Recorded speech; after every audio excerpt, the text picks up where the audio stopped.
Welcome back to the channel, everybody. Hopefully, you guys are doing well. Thanks for joining in today. We are back on the Coxton sub for part 2 of the Brockwell turn. And today we are going to start off by doing our switching here in Brockwell. So we're currently moving our power to the south end of town here to get ready to start pushing these cars back. Brockwell has 2 small yards, 3 different industries, and a ton of work to do. So stay tuned as we get busy and demonstrate all the lovely things you can do here in Brockwell.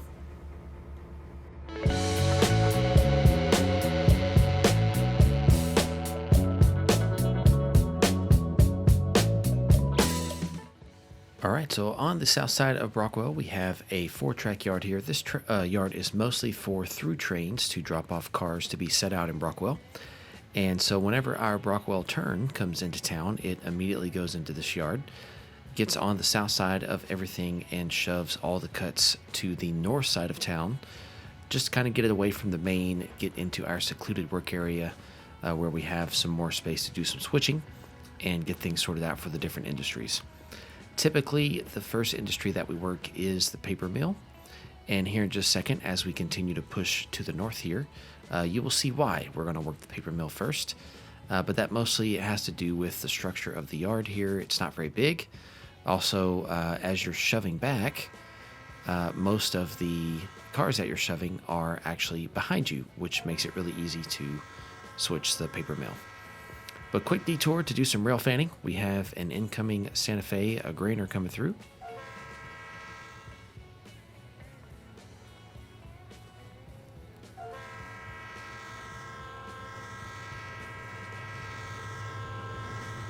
So this train has about 6,700 tons and only 6,000 horsepower at the head. So getting through some of the grades going north here have been actually quite a challenge. But this part of the route is slightly on the downhill, and then also we had a few miles before here of pretty smooth running. So for the most part, the speed on this train is pretty good now. But when I first started running it, I spent probably the first 45 minutes not able to get more than about 8 miles an hour. And that's just because I didn't want to, overwork my traction motors too much. I know that's not technically simulated in trains, but I try to follow that rule when I'm running in cab mode. All right, here we are back on the north side of town, and we're heading back over to grab our last cut of cars from the south side and shove them back so we can begin all of our switching.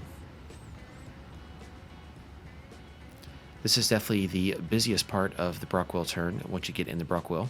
This is the only train that switches any cars in Brockwell and delivers them to industries or picks them up from industries. So whenever we get here, there is never a shortage of work to do. If ever any of you guys decide to enjoy this route in multiplayer, this will absolutely be one of the top jobs to have. It's lots of space that you travel. It's got lots to do. It's very busy. It's not necessarily a switching puzzle in the sense that it's not really difficult. You only ever have to run around your train once. But it does definitely give you plenty of opportunities and flexibility to kind of change up how you do the work. But currently, all of these cars that we're shoving right now are all set outs at the paper mill. A good rule of thumb is to grab all of your pickups first. And it just so happens that currently at the paper mill, pretty much every track is full. And that's mostly because I haven't actually run this local yet, and so I need to get some of those tracks emptied in order to get some cars moving. I did go through and take some time to get some car tags on everything. That takes a bit of time, and it's not necessarily something that's always easy to do. But, at the end of the day, that's the part that really brings all of the switching and everything alive and really adds some serious purpose to the route. So even though it can be time-consuming to decide where every car is going to go, I absolutely see the value, for myself at least, in making sure that I have that structured and set up. So we're going to go ahead and pull all the box cars off of this track. That way we can put our 2 setouts back there. We will shove these guys off to the side and connect them with a cut of wood chip cars that we're going to take out. And for the most part, the wood chip cars generally just run from here to the sawmill over in Med and back. That does allow you to run them over at least half the route. But from time to time, we do have some wood chip cars that go off map. So if you were to see the car tags on the wood chip cars we're about to pick up here, you'd see that some of them are in fact going off map, and that's fine too. Add some variance. Variance is good. All right, we're going to go ahead and make the 2 setouts now. These guys are going to go inside the warehouse there to be loaded. You can see we have 1 tanker to deliver. We are going to pick up a couple of tank cars, and then we've got to set out these loaded wood chip cars. Those will go onto the spur that we're going to pull here in just a moment. I do believe, if I remember correctly, that right here we go ahead and cut the tanker. And that's because we need to get it behind the tankers there in the background. So we cut it and leave it right here. And then we work our way back to pick up those 2 tankers. And then now this allows us to get in front of our set out all in one move. It's not critical that you nail the moves perfectly every time when you're running it for the first time. Stuff like that, thinking a few steps ahead. Honestly, I have 2 advantages. One, I designed this route and I designed this layout, and so I know how to switch it. And 2, I've done a lot of switching, so I've got quite a bit of experience with thinking ahead a bit and planning moves out. So definitely not a requirement to make it sophisticated. You can still have a lot of fun by just keeping it simple. But this is a long pull of cars here, and that's perfectly fine. We will eventually get around them and shove our loaded wood chip cars back into the spur that we just pulled. But first, we need to go ahead and make the set out with this tank car. So we're going to go grab it. Once we take it with us and get him set out, then we can go ahead and get all the rest of these cars out of the way so we can do our final set outs at the paper mill, and that would be with our wood chip cars. I don't always get coupling right, but that was pretty good. I got to be honest. I forget exactly what is the most common chemical that paper mills bring in via tank car. Obviously, I know they bring in bleach, or not necessarily like consumer bleach, but a particular bleach, for making bleach paper. I think they also bring in some kaolin slurry. That might also be carried in covered hoppers, possibly. I don't think so. Slurry would probably need to be in a tank car, I would think. But there is something else that they bring in that I'm drawing a blank on. Not a huge deal. That kind of stuff I don't really worry too much about, but it is interesting to know those things at least. All right, so I skipped a few scenes there, but for the most part, all we've done is just drop off all of our pickups in the yard so they can be out of the way for now, and this allows us to finally shove these, I think it was 6 wood chip hoppers back into the bay and leave them, which we have now done. So next up for us will be to switch out the pallet plant, which kind of hides a bit. So you've got the paper mill on the north end of that small yard, and you've got the pallet plant with 2 tracks on the south end of this yard. And the big purpose of this industry is just to receive lumber loads from the sawmill and then, produce pallets on a mass scale to get shipped out to the industries across the route. So we load pallets in boxcars, ship them out to pretty much any and every industry or team track or local track, anywhere and everywhere. But also, of course, we quote-unquote load them on trucks and ship them out as well. So this is just a ubiquitous industry that lets you ship any empty boxcar and any loaded, bulkhead with lumber. It just gives you a nice, easy place to ship them. And then once you load a boxcar, you can ship it literally anywhere you want. And it just helps create some easy traffic. It helps with those industries where you may not necessarily have always a lot of traffic to them. So if you come over here and grab these boxcars, you can, set them to that one industry that hadn't gotten a lot of love lately. All right, but now that we're done with our pickups at the pallet plant, we're going to go ahead and shove back with our set outs for the co-op facility. The co-op facility has 4 tracks, as do most of the co-op facilities here on this route. We have a track for delivering fertilizer, which I believe is currently the track that we are picking up from. We have 2 setouts here and 5 pickups. We also have a track for loading stock cars. We do know from history that by the early 70s, stock cars on railroads were mostly out of service, as it just was not very profitable to handle livestock. The regulation was tight, and it just wasn't worth the effort. Plus, it had become a lot of short hauls, which makes sense, and that's definitely not very profitable. We also have 2 other tracks, but before we talk about those tracks, we're going to do a quick detour because we have another opportunity to get a little rail fan shot here.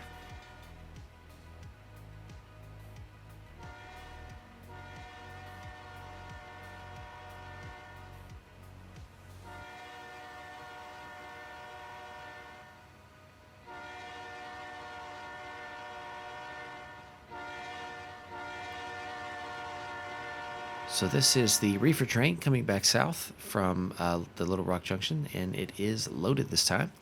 So this one's going to make its way all the way to Coxton. It is a priority train, so everybody gets out of its way, and it gets to travel at track speed. So this is a great train for letting the AI run. I've got him set up with a series of commands to get him through the control points, and he will be traveling the entire 58 miles from the north end of staging all the way to the Louisville Nashville Yard in Coxton. I did make a video previously about building that train to run north. Definitely, when this one's finished, go check that out and get a refresher if you need on how the reefer train runs. This is one of the few unit trains you get to run here on the route. All right, we currently have our pickups from the feed track. And I realized my train was getting a bit too long for the lead that I had, so I went ahead and moved some cars over here to get set out. Notice we've already put our caboose in place, and so this allows us to get the caboose on the back end of the train, hence completing our turn, quote unquote. And we will leave those guys there and then go ahead and grab our last few pickups. We actually haven't done any setouts here at the co-op facility yet, and we only have 2 tracks we're setting out to. So the 2 cylindrical hoppers there in the back, those are being set out onto the fertilizer track. And then we have, I believe it's 5 covered hoppers, to be set out onto the grain track to be loaded with grain. And then I do believe we have, I think it was 6 maybe, or maybe it was 4. It was either 4 or 6 pickups over here you're about to see on the grain track, which is the one closest here to the right. You don't really have to switch these tracks at the co-op in any particular order. It's just a good idea to go get your pickups done first. And so this will be our last set of pickups here, and then we will be able to do our setouts.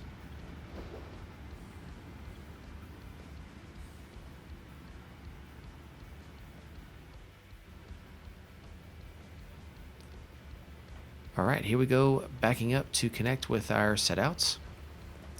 Let's see. It looks like 4 pickups. I do believe it was actually 6 though. I think there's a couple we're not seeing.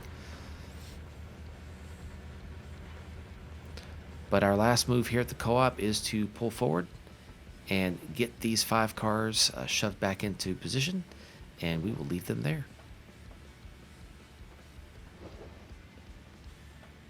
I do have a lot of scenery work that I still need to do here in Brockwell, so don't get too uppity about what you see as far as scenery goes. I definitely, as you can see, I have the main details in place, but definitely need to come back and get the groundwork done correctly, get some tracks buried in the dirt, all that kind of good stuff that I like to do. All right, so here we are back in the north side of town, getting our last 2 cuts here out of this yard. We're going to shove them back and start building our train on the south side of town. When you go to build your train to head back to the north, you do actually have to get back on the main and occupy the main. So all this time, we've been completely off the main, which has, of course, made our dispatcher very happy. But when it is time to actually build your train, you do have to shove everything back. But now that our train is fully built, we are now heading out to the north. What we'll do is we will slowly pull forward just onto the siding here in Brockwell, and we will hold and wait for the dispatcher clearance to get out onto the main. By doing this, we do actually get off of the main at where the back end of our train is, and this will allow the dispatcher, if he needs, to get some trains by us. So fortunately for us today, we're not going to have to wait too long before we get the clear to be able to move north.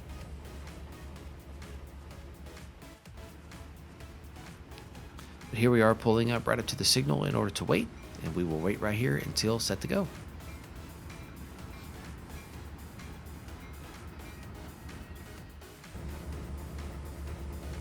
And there you can see it, green on the right.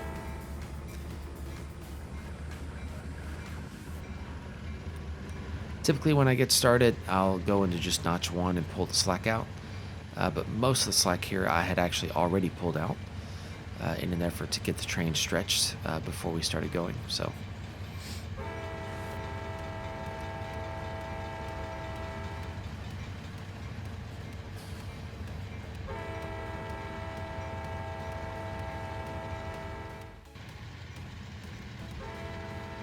a little late on that whistle there, but it's all good.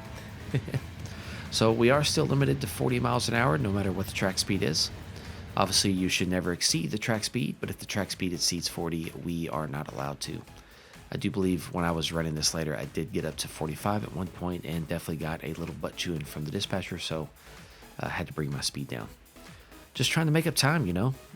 Not trying to pull a Casey Jones or anything, but nice to make up just a little bit of time.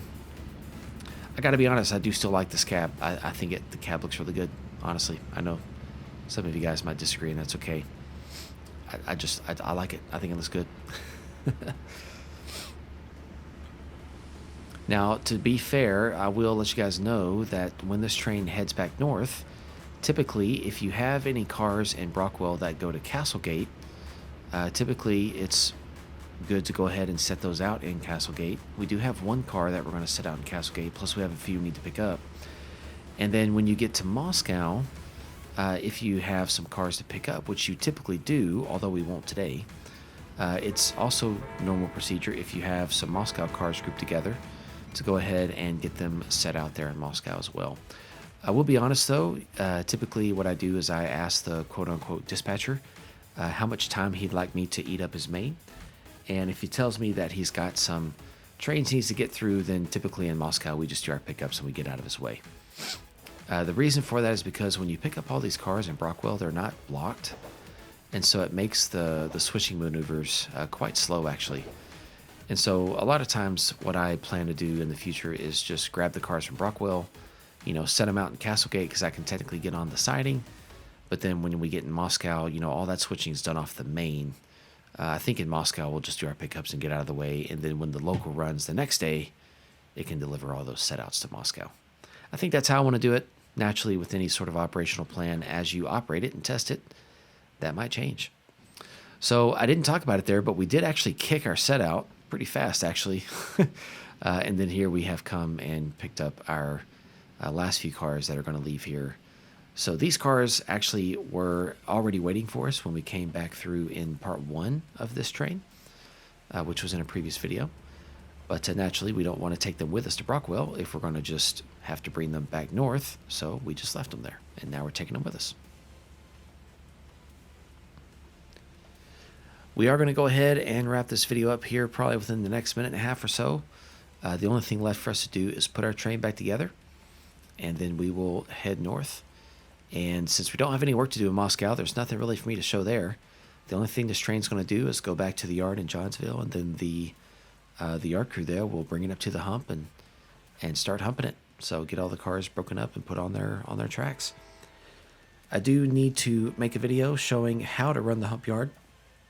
Definitely look forward to making that someday. I've got a long list of videos actually to make about still more operations here to do on the railroad. I know we've made like 32 videos on operations, but we have not even done all of the different things you can do here with this railroad. So hopefully you guys will enjoy it when release comes. I hope that we can get that done next year, hopefully earlier next year, but we shall see. Thanks as always for watching. I hope you guys have enjoyed this video. This has been Trainz 2019, sorry, and this is the Brockwell turn part 2.